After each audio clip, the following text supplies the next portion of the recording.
What is this? A calming of the price? Bitcoin is back where it was 7 days ago, sideways. A calm before the storm? It's either preparing for another leg up or the beginning of the legs down. What's it gonna be, BTC? Well, find out in about 10 minutes or less because it's time for Chico Crypto.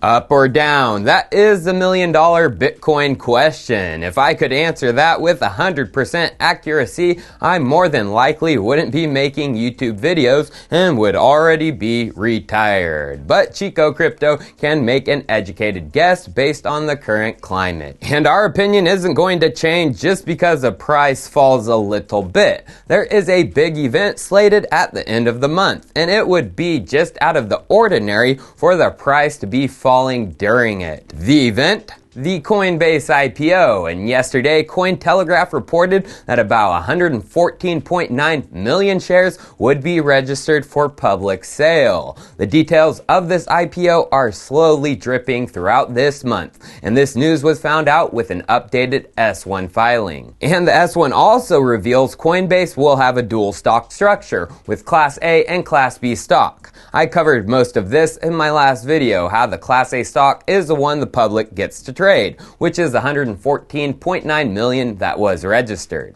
But what about the Class B? Well, within the updated S1, something else caught my eye. If you go into the section Sale Price History of our capital stock, Coinbase says, we have applied to list our Class A common stock on the Nasdaq Global Select Market. Prior to the initial listing, no public market existed for our Class A common stock. However, our Class A common stock and Class B common stock have a history of trading in private transactions. What that means is the Class B stock is being transacted somewhere. It has had value, just not for the public. And it isn't just a voting stock.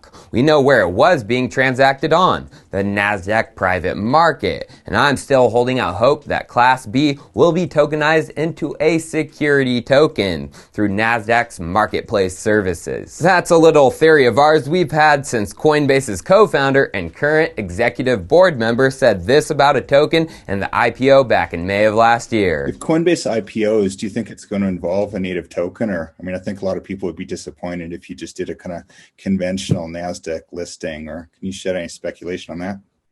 That would be really boring, wouldn't it? Again, I would say spiritually and aspirationally, we think that's the way the world is going. And I would love to see Coinbase do something in that vein.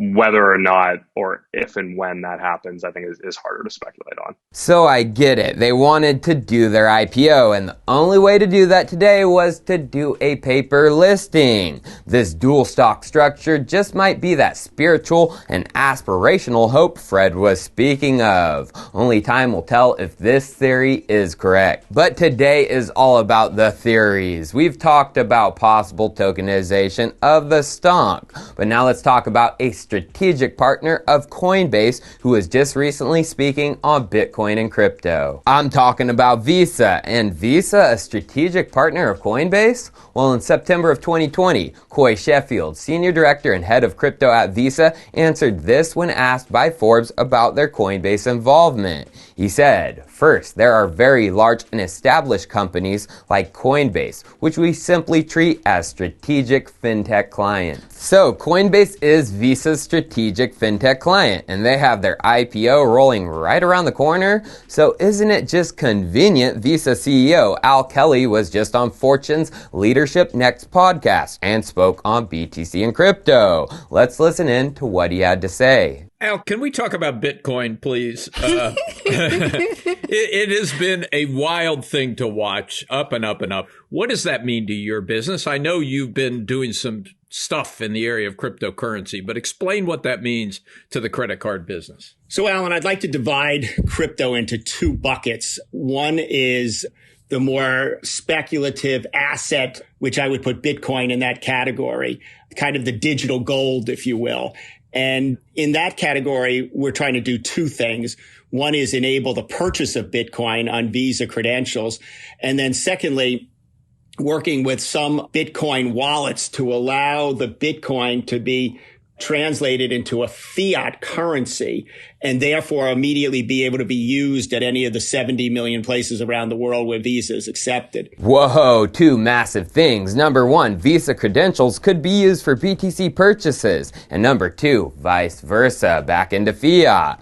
Well, guess what? They have been working on this for some time. Last year, July 22nd, Visa posted this blog, advancing our approach to digital currency.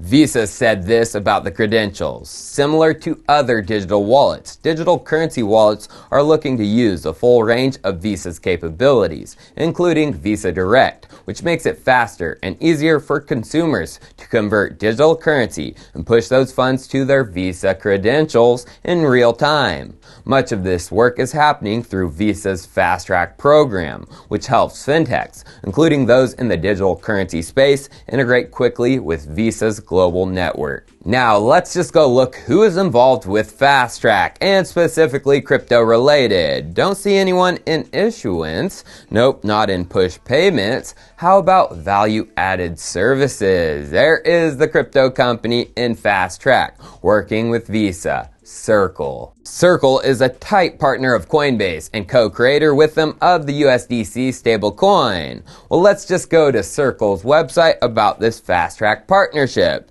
They promote it right on the front page. They are called USDC partner wallets. Clicking in, it says a global interoperable network of digital wallets built on standards. This is a system which uses USDC in conjunction with Circle's platform and APIs to allow Visa customers seamless transactions across fiat and token on-ramps and off-ramps. It can interface with blockchains, as it already is. Going to Circle's post on NFTs, it is integrated with Dapper Labs and their Flow blockchain for NBA Top Shot purchases. But Chico, this isn't Coinbase, this is Circle, and this isn't the Bitcoin stuff Al was talking about. This is all about stablecoins, USDC. What about using Visa credentials, aka fiat, on a Visa card to buy BTC, and vice versa, cashing that BTC back into fiat? They are one and the same, so let's just replay what Al said about this. And then secondly,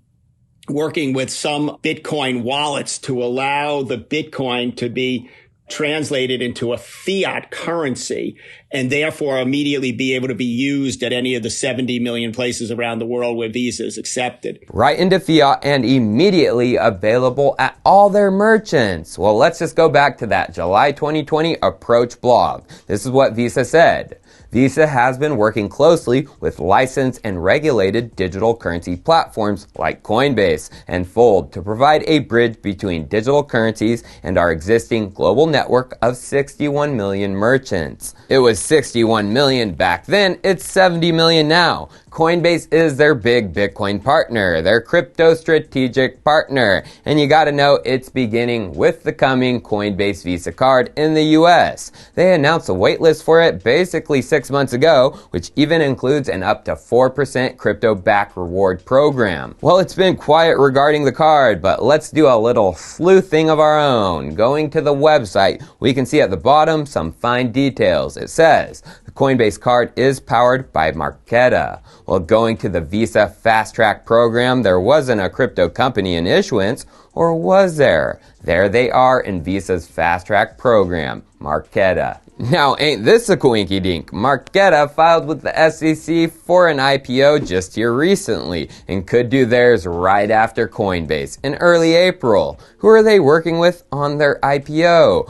Goldman Sachs and JP Morgan. Well, going back to Coinbase's S1, why in the hizek are the same players doing this IPO, the Coinbase one? Goldman Sachs and JP Morgan, listed right there. Well, because there is more to this than meets the eye. January of this year, Reuters posted this article. Goldman teams up with fintech startup Marqeta to build checking accounts. The article states, Goldman Sachs has partnered with card issuing startup Marqeta to build the U.S. bank's Marcus checking accounts, set to launch this year, the company said on Thursday. The bank, Goldman, an investor in California-based Marqeta, hopes that the partner partnership will enable it to create more personalized and feature-rich digital banking services for its customers. Marcus was launched in 2016, and it has allowed Goldman to diversify its revenue and funding sources by offering saving accounts and personal loans to retail customers. Yeah, Goldman got into the retail game